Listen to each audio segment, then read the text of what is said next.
Hi, welcome to our virtual courses on many different aspects of cosmetic phobology as well as phobology itself. Now, you may wonder what these courses are all about. We'll give you a little insight here in a minute. I've been practicing vascular surgery for around 35 years and only venous surgery for 25 years. So we have a unique perspective. We've seen many changes in the field of phobology. 7 years ago, we moved to Florida and started working with the Water's Edge Dermatology. And nowadays, Water's Edge Dermatology is a 34 clinic group with many providers and one of the best dermopathology labs in the United States. This affords us many opportunities to actually investigate the histology and pathophysiology of venous disease that we would not be able to otherwise. Now, being on the Treasure Coast, cosmetic dermatology is very big. We have many patients seeking consultation for hand veins, for spider veins, for facial veins. So these courses are based on not only our patients that we have seen here, but a lot of the research that we have done in the lab. And I think you'll find information here that you've not really heard about before. You know, the virtual type of PowerPoint such as this is much better than a course, even though we like to go to courses, like to see old friends. Actually, the talks are very short, not really in depth, and they don't cover what many people want to actually see in their practice. Publication in journals cover absolutely nothing as far as the demonstration of techniques. And so we think these really offer something, a great bridge between practical knowledge and the practicing physician.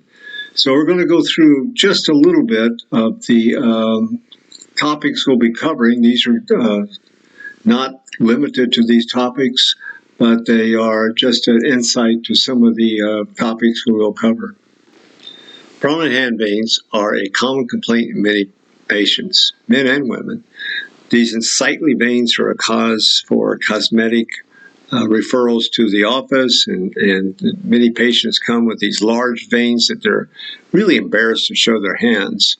In our course on hand veins, we will show you a technique that we've developed that's a two-step approach to the treatment of these veins. This is a very effective approach. It leads to excellent cosmetic results. It's very easy to do. It takes about 10 minutes on each procedure, 20 minutes for the entire hand. That's actually divided in two stages. So I think you'll find this very informative. Another course is on face veins. Now, this is actually divided into 4 different segments, the first of which we put up early on. We do a detailed explanation of the anatomy of the facial veins and how to treat all large facial veins with foam sclerotherapy. Now, being a surgeon, I've done phlebectomies, I have done sclerotherapy, I have done lasers. The one modality that assures success, usually at the first time, is foam sclerotherapy. However, you have to know the anatomy and you have to know how to contain the foam. So, this technique that we use will allow for the disappearance of veins in one treatment in most patients. I think you'll find it very informative. It's very safe if done properly, and these videos will actually lead you step by step in the treatment of these veins. Now, this is a patient that we did with foam sclerotherapy. This is the veins involved in the temporal region, and you can see at 2 weeks the marvelous results that you can attain with this technique with minimal staining and minimal bruising. So this is just an example of one of the techniques that you'll see how they use on the treatment of the facial veins, foam sclerotherapy of the temporal region. Another aspect we discuss is actually the histology and how it affects our treatment. We discuss the dermal tissue and how it relates to the venous circuit. Now, there's 2 millimeters of the dermis tissue in the lower leg contains the spider veins. It contains ulcerations. It contains skin scarring. It can contain edema. So it's very important to know the dermal anatomy and the pathophysiology of the dermis. By histological examination, we can find the correct range of the sclerosant that we use. You might not know this, but if you dilute Sotradecol with water, it's 3 times more powerful than if you dilute it with saline. So this affects your treatment on how you actually do sclerotherapy.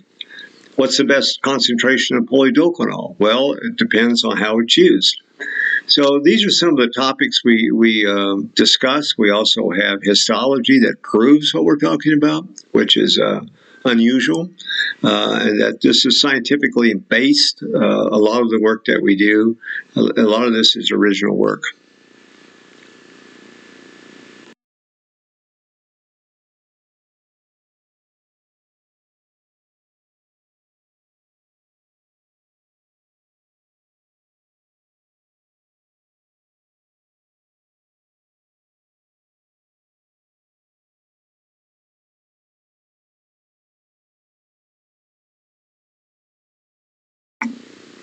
Now, this is a image of pre and post tumescent assisted sclerotherapy. Now, this is one technique that will give you rapid results if you do it right. Now, you have to do it right or you'll get staining, so you have to do a procedure we call flushing. We go over this in depth and show you many cases of this procedure and how to actually perform it, different aspects. We show you how to identify the pressure that's actually causing the spider varicosity.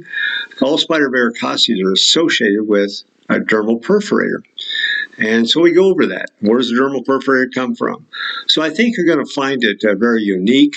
We also have many case reports on unusual venous problems that you might see, that we may see more commonly in our dermatology practice.